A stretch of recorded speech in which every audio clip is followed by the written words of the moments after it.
គេបានបែកគ្នាហើយចុះហេតុមិនឡើយក៏នៅតែគិតឲ្យភ្លេចភ្លាមពិបាកធ្វើចិត្តព្រោះឯកាពិតចិត្តនៅជាប់ស្នេហ៍នឹកគេរាល់ថ្ងៃបានប្រយោជន៍អ្វីទៅព្រោះពេលឥឡូវគេលែងនៅក្បែ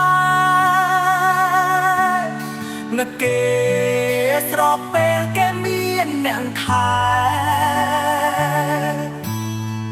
ខ្ញុំបានត្រឹមតែនឹកគេម្នាក់ឯង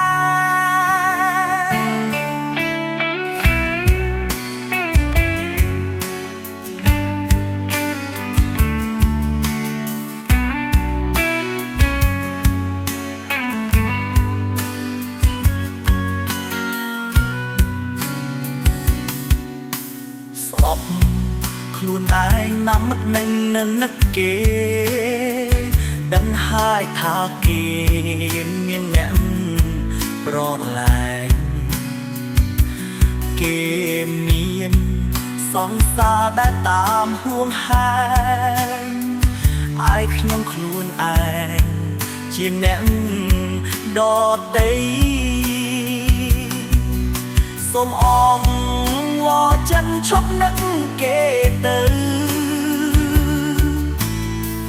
ព្រោះថាគ្មានផ្លូវបានជួបជាថ្មីរឿងយើ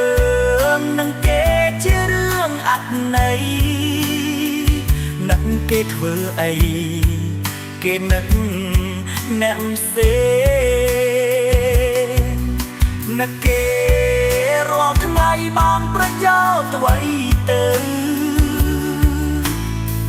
ព្រោះពេលឥឡូវគេលែងនៅក្បែ